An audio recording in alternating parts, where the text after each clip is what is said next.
వచ్చిన 25,000 మరి ఎవరిని ఉరి తీయాలి? ఎవరిని ఉరి తీయాలి? రేవంత్ రెడ్డిని కాదు. రేవంత్ రెడ్డిని చాలా చేయాలి కానీ రేవంత్ రెడ్డి లావుల తొండలు ఇడిచిపెడదాం తర్వాత. కానీ ఉరి తీయాల్సింది రాహుల్ గాంధీ అని హౌలగాన్ని. ఈ హౌలగాన్ని మన మీద రుద్దినా ఆ హౌలగాన్ని ఉరి తీయాలి. ఇక్కడ వరంగల్కి వచ్చి అబద్ధాలు ఆడి రైతులను 70 లక్షల మంది రైతులను మోసం చేసిండు రాహుల్ గాంధీ. ఒక హౌలగాన్ని ఉరి తీయాలి నడి బజార్లో. ఇదే రాహుల్ గాంధీ హైదరాబాద్లో అశోక్ నగర్కి పోయిండు. అక్కడ పోయి డైలాగులు కొట్టిండు. ఏమన్నాడు? కేసీఆర్ కేటీఆర్ ఇద్దరు ఉద్యోగాలు ఊడగొట్టుండ్రి, మీకు మొదటి సంవత్సరంలోనే 2 లక్షల ఉద్యోగాలు ఇస్తా అని అక్కడ ఉండే తమ్ముళ్లను చెల్లెలను రెచ్చగొట్టిండు. పాపం ఆ తమ్ముళ్ళు చెల్లెలు నమ్మిండ్రు. నమ్మి పాపం తాండాలు ఉన్నోళ్ళు తాండాలకు వచ్చిండ్రు, వాళ్ళ ఇళ్ళకు, ఊర్లు ఉన్నోళ్ళు ఊళ్ళలోకి వచ్చిండ్రు, పట్టణంలో ఉన్నోళ్ళు పట్టణంలో పోయినరు. వాళ్ళ అమ్మ అయ్య తల్లి తండ్రి అవ్వ తాత కాళ్ళు పట్టుకున్నారు. అగో మాకు ఉద్యోగాలు రావాలంటే మీరు కాంగ్రెస్ ఓటేయండ్రి, రాహుల్ గాంధీ చెప్తుండు అని చెప్పి వాళ్ళు నమ్మి వాళ్ళ ఇంటి వాళ్ళతో కూడా నమ్మించి ఓట్లు వేయించి పాలకుర్తి కాన్స్టిట్యున్సీలా ఏం అభివృద్ధి తక్కువ చేసిండు దయాకర్ రావు గారు. పాలకుర్తి లాంటి కాన్స్టిట్యున్సీలో కూడా 7 సార్లు గెలిచిన కాన్స్టిట్యున్సీలో కూడా ఈ దొంగ మాటలతో 2 లక్షల ఉద్యోగాలను నమ్మించి ఆ పిల్లగాళ్ళను రెచ్చగొట్టి ఇదే రాహుల్ గాంధీ అనే హౌలగాడు అశోక్ నగర్కి వచ్చి ఆ రోజు వాగ్దానం చేస్తే ఆ పిల్లలు కూడా నమ్మి మోసపోయి ఈరోజు ఓట్లేసి బాధపడతా ఉన్నారు.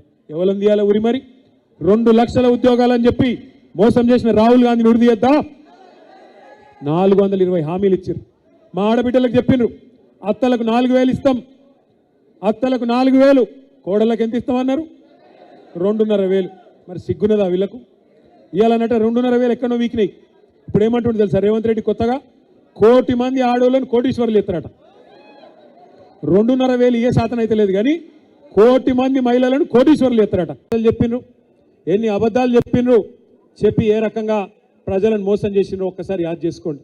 ఇలా సిగ్గులేని మాటలు, తెల్లారు లేస్తే పనికి మాలిన రోత కూతలు తప్ప ఒక్క మంచి పని 2 ఏళ్ళలో జరిగిందా ఆలోచన చేయండి. జనగామ జిల్లా అంటేనే ఇలా నేను మొత్తం పరీక్ష పట్టి చూసుకుంటూ వచ్చిన. పెంబర్తి కాడికి వెళ్ళి ఇక్కడి దాకా చూస్తూ ఉంటే ఎరువుల దుకాన్లు ఎన్ని ఉన్నాయి, ఎంతమంది రైతులు రోడ్ల మీద ఉన్నారు, ఎంతమంది ఎట్లున్నారని చెప్పి లెక్క పెట్టుకుంటూ వచ్చిన. ఆగ్రోస్ దుకాణాలు ఎక్కడెక్కడ ఉన్నాయి, ఫర్టిలైజర్ దుకాణాలు ఏడాడున్నాయి చూసుకుంటూ వచ్చిన. నిజంగా పరిస్థితి రైతులది ఎక్కడికెళ్ళి ఎక్కడ పోయింది ఆలోచన చేయండి. కేసీఆర్ గారు ఉన్నప్పుడు ఆటోనికి కొన్ని పైసలు ఇస్తే చాలు పొలం కాడ బాయి కాడికి వచ్చి ఎన్ని బస్తాలు కావాలంటే అన్ని బస్తాలు బాయి కాడ వేసిపోతుండే. నేను చెప్పేది కరెక్టేనా? ఇవాళ ఏమైంది రైతు పరిస్థితి? కాంగ్రెస్ వాళ్ళని నమ్మిన పాపానికి యూరియా కోసం ఈ చలికాలంలో పొద్దున 6కి లైన్ కట్టాలి, మధ్యాహ్నం అయిందంటే తిండికి పోవాలంటే ఆడ చెప్పులు ఇడిచిపెట్టి లేదా రాళ్ళు పెట్టి రాళ్ళ కింద ఆధార్ కార్డు పెట్టి దేవునికి దండం పెట్టి నేను వచ్చేదాకా మళ్ళా నా జాగా కాపాడు స్వామి అని చెప్పి పోవాలి. అట్లాగే సాయంత్రం దాకుండా అవసరమైతే 2 రోజులు లైన్లో నిలబడే పరిస్థితి ఇలా మళ్ళీ కాంగ్రెస్ వాళ్ళు వచ్చినాక వచ్చింది. ఒకసారి ఆలోచన చేయండి మీరు. వెనకటి రోజులు మళ్ళా తెస్తామన్నాడు రేవంత్ రెడ్డి, నిజంగానే తెచ్చిండు. మళ్ళా గవే కరెంటు కోతలు, గవే యూరియా బస్తాల కోసం లైన్లు, గవే ముష్టి యుద్ధాలు, మళ్ళా గవే స్టార్టర్లు కాలుడు, మోటార్లు వేలుడు. మళ్ళీ వెనకటి రోజులు ఎప్పటి తిరిగి వచ్చినాయి.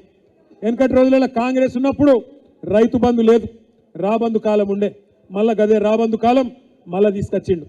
ఊర్లలో అందుకే ఇవాళ రైతులు గొడగొడ ఏడుస్తున్నారు, బాధపడుతున్నారు. అయ్యో పాలిచ్చే బర్రెను పక్కకు పెట్టి తన్నే దున్నపోతుని తెచ్చుకున్నాం, ఏం చేసుకోవాలి ఏం చేయాలి అని చెప్పి ఇలా బాధపడతా ఉన్నారు. నేను చెప్పేది వాస్తవం, నాకంటే బాగా మీకు ఎరక. ఇవాళ ఒక మైకు తీసుకుపోయి నాయకులు భయపడుతుండొచ్చు. మా తమ్ముడు శ్రీనివాసరెడ్డి అన్నాడు, కొద్దిగా గట్టిగా మాట్లాడిండు, కాంగ్రెస్ నా కొడుకులారా ఎక్కడున్నారా అని. నేను అంటున్నా, మేము మాట్లాడే తక్కువ మాట్లాడుతున్నాం. ఇవాళ మీరు మైకు తీసుకుపోయి ఎవరన్నా ఒక ఊర్లలో ఒక రైతు ముఖం ముంగడ పెట్టుర్రి, రైతు మూతి ముంగడ పెట్టుర్రి, లేదా ఒక మహిళల దగ్గర పెట్టండి, పెన్షన్దారుల దగ్గర పెట్టండి. ఎన్ని రకాల తిట్లు తిడుతున్నారంటే, అమ్మతోడు చెప్తున్నా తెలుగు భాషలో గిన్ని తిట్లు ఉంటాయని నాకు కూడా తెలియదు. గన్ని రకాల తిట్లు తిడుతున్నారు. ఇంకోడు సిగ్గు శరమున్నోడు అయితేనేమో ఆయనతో ఒక బకెట్లో నీళ్ళు దొక్కుని అలా దుంకి చచ్చిపోతుండే. కానీ రేవంత్ రెడ్డి కదా, సిగ్గు ఇజ్జతు మానం ఏం లేవు. చెప్పిన అబద్ధాలు మర్చిపోయిండు, 6 గ్యారెంటీలు 100 రోజులు అన్న డైలాగులు మర్చిపోయిండు, ఇజ్జత్ తక్కువ మాటలు మాట్లాడుతుండు. నిన్నగాక మొన్న చెప్తున్నాడు కేసీఆర్ను ఉరిది అన్నట. కేసీఆర్ను ఉరి తీయాలన్నట. ఎవడు చెప్తుండు? ఈ బడివే రేవంత్ రెడ్డి గాడు కేసీఆర్ను ఉరి తీయాలని మాట్లాడుతున్నాడు. ఎందుకు తీయాల ఉరి? ఎందుకు తీయాల ఉరి?